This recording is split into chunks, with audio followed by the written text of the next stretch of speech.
देवीं सरस्वतीं व्यासं ततो जयमुदीरये।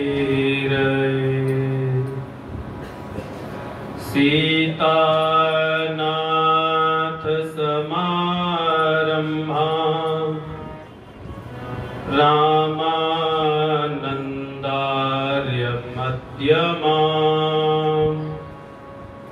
अस्मदाचार्य पर्यन्तां वन्दे गुरु परम्पराम्। श्री शंकराचार्य नवावतारे विश्वेश्वरं विश्वगुरो प्रणम्य वेदांत शास्त्र श्रवणात्लशाना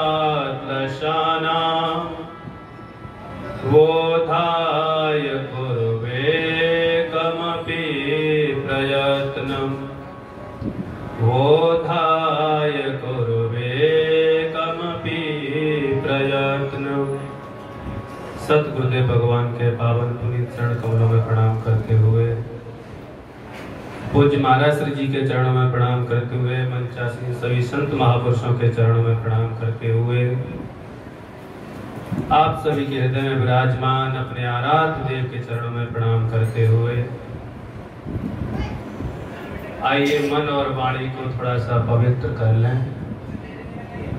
श्री राम जय जय राम। श्री राम जय राम जय जय राम।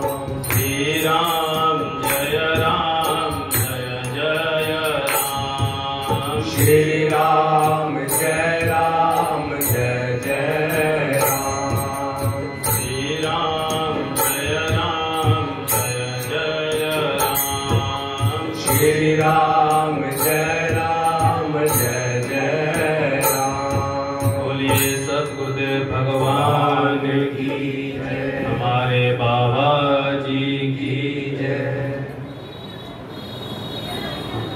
शक्ति महासम्मेलन का यह द्वितीय दिवस और द्वितीय सत्र, जो शक्ति तत्व की चर्चा हम सुनते चले आ रहे हैं 71 वर्षों से।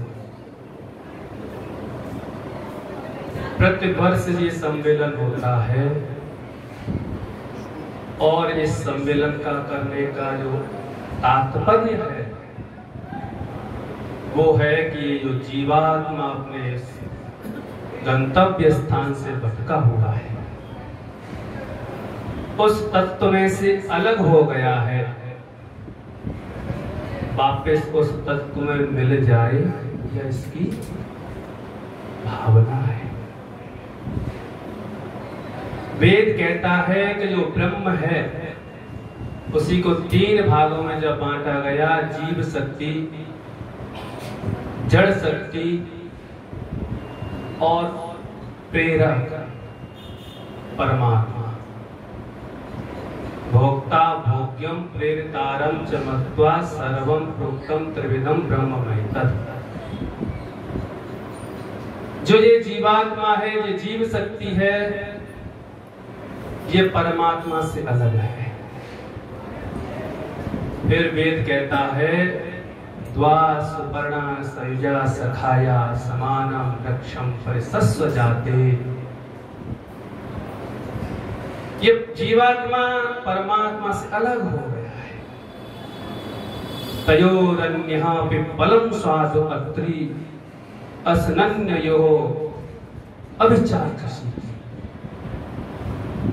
तो ये जो जीवात्मा है, जो परमात्मा से अलग हो गया, लेकिन ये दोनों मित्र हैं, सखा है और एक ही शरीर में रहने वाले। अगर कोई ये कहे कि परमात्मा अलग शरीर में रहता है और जीवात्मा अलग में रहता है, तो नहीं। वो जो तत्व रूपी है, शक्ति रूपी, जो जीवात्मा के साथ में रहता है, परमात्मा, जैसे आत्मा को धारण करने के लिए जीव भूताम महाबाहो यजेतम धार्यते जगत, इस जीव शक्ति को, इस चेतन शक्ति ने इस जगत को धारण कर रखा है। और लोग कहते हैं जगत में माया है, माया। अगर ये माया भगवान की शक्ति न होती तो हम समझते कि ये माया है, लेकिन ये जो जड़ शक्ति है, जो माया है, ये भगवान की शक्ति है और इसका कार्य है जीव को येन केन प्रकार से भगवान के आश्रित। लेकिन ये जीव पिप्पलम स्वाद पत्थी, बड़े भोग पदार्थों का स्वाद लेता है। असनन्यो अविचाकशीति, और परमात्मा हृदय में बैठा बैठा देख रहा है, बेटा वायदा तो करके आया था कि भजन करेंगे और यहाँ रसगुल्ले मार रहा है, मलाई खा रहा है। याज्ञवल्क्य उपनिषद में बड़ा सुंदर वर्णन आता है, दुर्लभो विषयो त्यागो दुर्लभम तत्व दर्शनम, दुर्लभम सहजावस्था सद्गुरुम करुणा बिना। वेद कहता है, उपनिषदकार कहते हैं, दुर्लभो विषयो त्यागो, ये विषय है ना, ऐसे नहीं छूट सकते, क्योंकि हमारी जो इंद्रिय है वो प्रत्येक इंद्रिय, प्रत्येक विषय अपने अपने का सेवन करने के लिए सक्षम है। और हमारी जो इंद्रियां हैं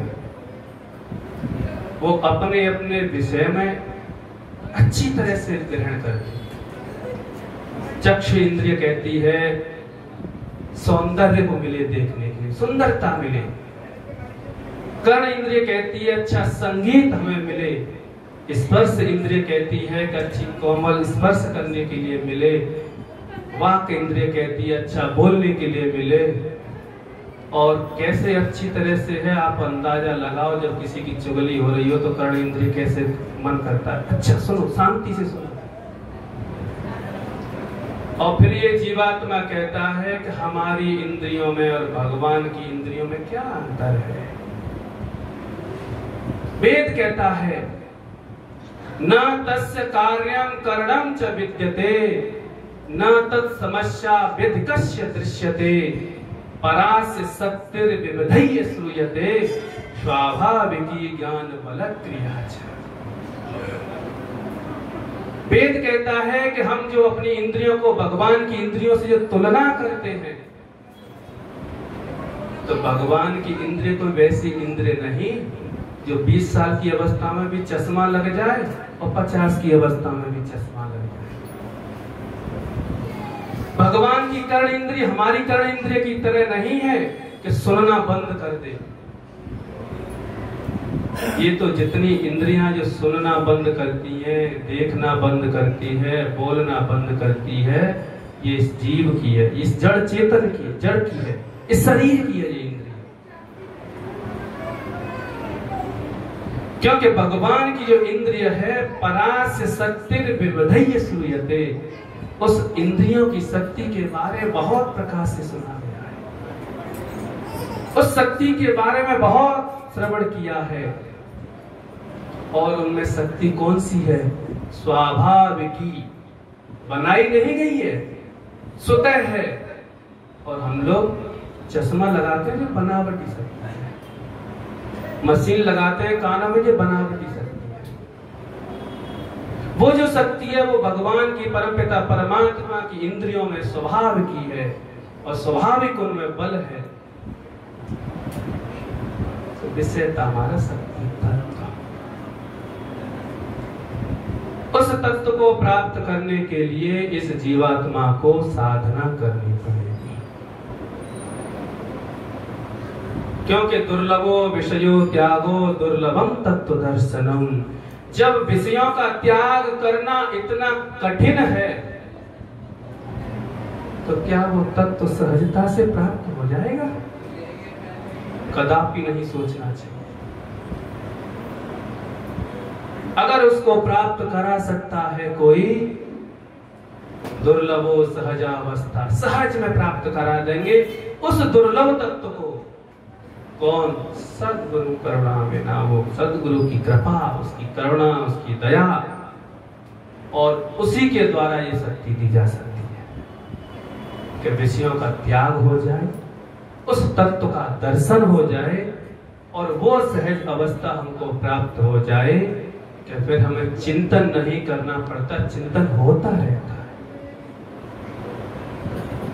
लेकिन जब तक हमारे अंदर प्यास नहीं आएगी, जितनी गहरी प्यास हमारे अंदर आती जाएगी और हम जो गुरु के आदेश का पालन कर रहे हैं, पालन करते करते वो जो प्यास बढ़ती जाए, तो समझना कि अब हम थोड़ा सा साधना के मार्ग पर चलना प्रारंभ किए। क्योंकि वो शक्ति ऐसे नहीं, भगवान की शक्ति है, और ब्रह्म में वो, अगर ये भी हम कहें कि ब्रह्म में संपूर्ण स्थान पर रहती है, ऐसा भी नहीं है। देवी भागवत में वर्णन आता है, 3 उदाहरण दिए हैं। जो भगवान की शक्ति है वो इस संसार में कैसे रहती है? जैसे किसी सुनार से कहो कि भाई कोई आभूषण बना दो और उसमें सोना प्रयोग नहीं होना चाहिए। ऐसा हो सकता है कि आभूषण बनाए और सोना प्रयोग ना हो? जैसे कुछ न कुछ थोड़ा मिलाना पड़ता है, तो ऐसे ही वो शक्ति है, वो ब्रह्म में कुछ देश में रहती है, कुछ काल, कुछ देश, कुछ स्थान उसका निश्चित है जहां उसका वास है। दूसरा उदाहरण देते हैं, घड़ा जो बनता है। अगर कोई कुम्हार से, घड़ा बनाने वाले से कहे भाई घड़ा तुझको बनाना है लेकिन मिट्टी प्रयोग नहीं करनी है, हो सकता है?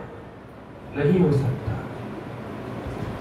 और तीसरा उदाहरण दिया है, भगवान वेदव्यास जी महाराज कहते हैं मरीचिका। जो मिर्ची है उसको खाओ तो मीठी होगी क्या तिक्त होगी? तीखी होगी ना। तो ऐसे ही जैसे मिर्ची तीखी होती है, चाहे उसको आगे से खाओ या पीछे से खाओ, ऐसे ही ये संसार में सभी जगह शक्ति व्याप्त है। लेकिन विद्यारण्य मुनि जी महाराज कहते हैं पंचदशी के अंदर कि वो ब्रह्म के अंदर वो शक्ति कुछ स्थान में वास करती है। कैसे? घट शक्ति यथा भूमौ। इस पृथ्वी पर मिट्टी ऐसी कोई स्थान है जहां मिट्टी न हो? तो स्वामी विद्यारण्य जी महाराज कहते हैं वो जो शक्ति है वो कैसे वास करती है कि अगर घड़ा का निर्माण करना हो, घड़ा के बनाना हो, उस कुम्हार को, उस घड़ा बनाने वाले को, तो वो जो मिट्टी लेने के लिए जाता है तो चिकनी मिट्टी लेके आता है, क्योंकि चिकनी मिट्टी के अंदर ही घड़ा बनाने की शक्ति होती है। तो स्वामी विद्यारण्य जी महाराज कहते हैं घट शक्ति यथा भूमौ। जिस प्रकार संपूर्ण भूमि में, पृथ्वी पर मिट्टी होने के बाद घट बनाने की जो शक्ति कुछ भूमि में होती है, कुछ मिट्टी में होती है, तो ऐसे ही ये जो शक्ति है ब्रह्म में कुछ स्थान में रहती है। जब ये जीव साधना करे और उसमें भेद न करे, क्योंकि शक्ति और ब्रह्म कहें, परमात्मा कहें, भगवान कहें, अलग नहीं है उसी का अंश। विष्णु शक्ति स्वरूपम, ये जो शक्ति है भगवान का, विष्णु का स्वरूप ही है। श्रीमद् देवी भागवत महापुराण। और जब ये जीव साधना करे तो साधना में इतनी प्यास होनी चाहिए। इस चरित्र को हम अगर पढ़ें तो श्रीमद् देवी भागवत महापुराण में आता है कि मां भद्रकाली जो काली है, इसका स्वरूप ऐसा नहीं था। कृष्ण भावनया शाश्वत कृष्ण वर्णा सनातनी।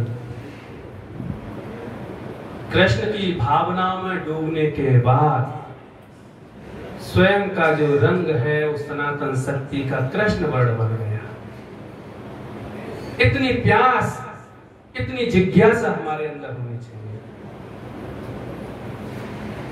अगस्त संहिता में अगस्त जी महाराज कहते हैं अथातः शक्ति जिज्ञासा।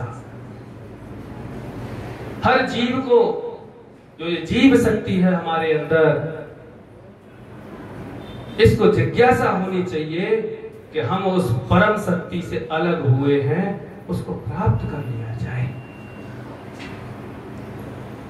लेकिन हम एक बात कहते हैं, भगवान माया में पड़ा दिया, माया में पेले जा रहे हैं, माया हमें प्रभावित कर रही है। वेद कहता है मायाम तु प्रकृतिम विद्याम माइनम तु महेश्वरम तस्यावयव भूतस्तु व्याप्तम सर्वमिदं जगत। ये संपूर्ण जगत एक माया के अंश से ही है, और वो माया कौन है? माइनम तु महेश्वरम। उस महेश्वर की शक्ति है माया, उसका स्वरूप है माया। लेकिन हम बड़े बार बार यही सोचते हैं माया में पेले जा रहे हैं, माया में पेले। अरे माया तो हमें बार बार पे चिंतन कराती है कि भगवान का चिंतन करो। शक्ति बार बार पे हमें प्रेरणा देती है, लेकिन हम भूल जाते हैं। महापुरुष बार बार पे हमें कहते हैं शक्ति ऐसी भी नहीं है। अनन्या चिंतयन्तो माम ये जना पर्यपासते तेषां नित्याभियुक्तानां योगक्षेम वहाम्यहम्। वो शक्ति योग क्षेम करने के लिए भी तैयार होती है, क्योंकि भगवान कृष्ण का ये वाक्य है, और भगवान कृष्ण में और मां काली में कोई भी अंतर नहीं है। आप भक्त चरितांक में एक बड़ा सुंदर कथा आती है जगन्नाथपुरी की। वहां पर एक पंडित जी थे और मां काली के बड़े उपासक थे, लेकिन वो मां काली की उपासना करते तो एकांत में करते, रात्रि के समय में, और दिन में अपने जाना और घूम घाम के आना, रात्रि को अपना वही भगवती की आराधना। पास का एक सेठ से साहूकार थे, जमींदार थे, उन्होंने उनसे दीक्षा ली, तो उन्होंने भगवान श्री कृष्ण का मंत्र दे दिया और उपासना बता। कुछ लोग पीछे पड़े, उन्होंने बताया अरे तुमने किस व्यक्ति से दीक्षा ले ली, वो तो काली के उपासक है, तुम्हें कृष्ण का मंत्र दे दिया। अब ब्राह्मण देवता गरीब थे, और फिर आए साधना करने वाले के पास पैसा रहता भी नहीं, और जहां पैसा होता है वहां साधना भी नहीं होती। अब जब पैसे वाले थे, मुखिया जी जमींदार थे, गए सोचने लगे, तो पंडित जी ने सोचा अरे जी और एक विडंबना हमारे सामने आई, ये संकट आ गया। अगर हमारा शिष्य बन तो गए, लेकिन जब आएंगे जो देखेंगे कि हम काली की उपासना कर रहे हैं, तो श्रद्धा भी खत्म हो जाएगी। गांव के लोगों ने मुखिया जी को खूब भरा, अरे तुमने पंडित जी से ले लिया, गोरी पंडित जी से ले लिया दीक्षा। अब वो मुखिया जी तो उनके मन में आया कि चलो एक दिन गुरु की परीक्षा ली जाए। जब इस जीव के अंदर सामर्थ्य नहीं है कि गुरु की परीक्षा ले सके, क्योंकि गुरु वो है जो तत्व से संबंध बन चुका है, उस तत्व से उसका आवागमन चिंतन अपने आप स्वतः होता रहता। रात्रि का समय था, मुखिया जी परकर को लेके गए। पंडित जी कुटिया के अंदर बैठे बैठे मां भद्रकाली की उपासना कर रहे थे, भजन कर रहे थे। जाके कुटिया का दरवाजा खोल खड़खड़ाया। कौन? बोले मैं मुखिया जी। उनका नाम था करतार जी। मैं करता। बोले अच्छी बात है, सोच मेरे रात्रि का समय, मां भद्रकाली का स्वरूप सामने। दरवाजा खोला, मां का पट बंद कर दिया था। बोले क्या कर रहे हो गुरुदेव? बोले कुछ नहीं, भजन कर रहे थे। बोले मुझे दर्शन करना है। बैठो। मां भद्रकाली से प्रार्थना की कि ये मेरी हो सकता है परीक्षा लेने के लिए आए हैं, तो इनको परीक्षा में बता देना क्या है, क्योंकि मेरी दृष्टि में तो न कृष्ण में कोई अंतर है और न काली में कोई अंतर है। काली ही कृष्ण है और कृष्ण ही काली है। जब पंडित जी ने उस पर्दे को खोला तो देखा तो अंदर कृष्ण की मूर्ति। जब मुखिया जी के परिकर के लोगों ने कहा दर्शन करो ये काली है, सबने देखा तो वो मुरली हाथ में धारण और भगवान कृष्ण का स्वरूप था। जब करतार जी ने देखा बोले तुम सब लोग झूठ बोलते हो, हमारे गुरुदेव ठीक है भगवान की उपासना करते हैं। तब गुरुदेव ने बताया कि मैं उपासना तो मां काली की करता हूं, लेकिन मां काली में और भगवान कृष्ण में कोई भेद नहीं है, और जिसकी बुद्धि में भेद है वो फिर 84 के चक्कर का है। समय निर्देश दे रहा है, से चर्चा हम कल करेंगे। बोलिए सतगुरुदेव भगवान की जय। दुर्गति नाशनी दुर्गे जय।